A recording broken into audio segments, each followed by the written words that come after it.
ചേച്ചി ഇതിന് വഴക്ക് പറഞ്ഞു? അയ്യോ പാവം, നീ എന്തിനാ എനിക്കൂടി വഴക്കേട്ടത്? നീ ഒരു കാര്യം ചെയ്യും, ഇന്ന് വൈകിട്ട് 4 മണിക്ക് മാമന പുഴവക്കിലുണ്ടായിരിക്കും. ചേച്ചിക്ക് എന്തെങ്കിലും പറയാനുണ്ടെങ്കിൽ നേരിട്ട് എന്ന് പറയാൻ പറ.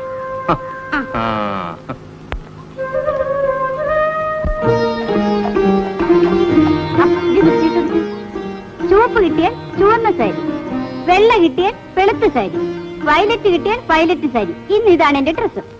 എടുക്കൂ.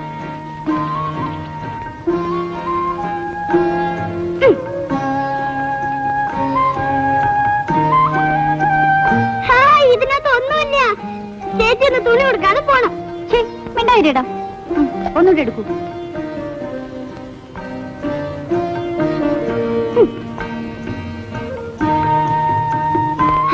Violet violet.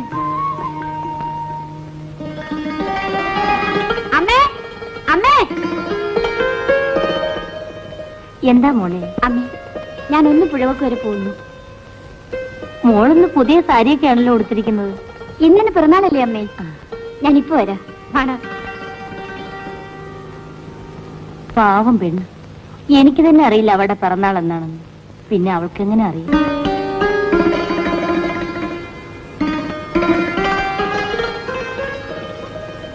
ക്ഷമിക്കണം, എനിക്ക് വേണ്ടി ഒരുപാട് നേരം കാത്തിരിക്കേണ്ടി വന്നു അല്ലേ? ഞാൻ നിങ്ങൾക്ക് വേണ്ടി കാത്തിരുന്നല്ല, ഞങ്ങൾ മീൻ പിടിക്കാൻ വന്നതാ. ഇത്ര വലിയ മീൻ കിട്ടിയിട്ടും മതിയായില്ലേ? ഏത് മീൻ?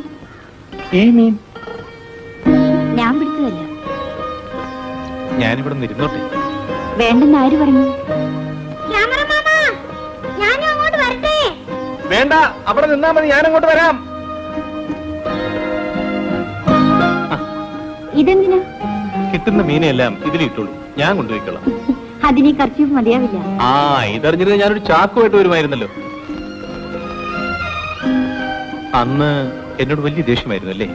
അങ്ങനെ ചെയ്താൽ പിന്നെ ആർക്കാണ് ദേഷ്യം വരാത്തത്? ക്ഷമിക്കൂ ഗൗരി മഹാറാണി. എന്റെ പേരെങ്ങനെ മനസ്സിലായി? എനിക്ക് അല്പം ജ്യോത്സ്യമൊക്കെ അറിയാം. അപ്പോൾ ജ്യോത്സ്യക്കാരന്റെ പേരെന്താ?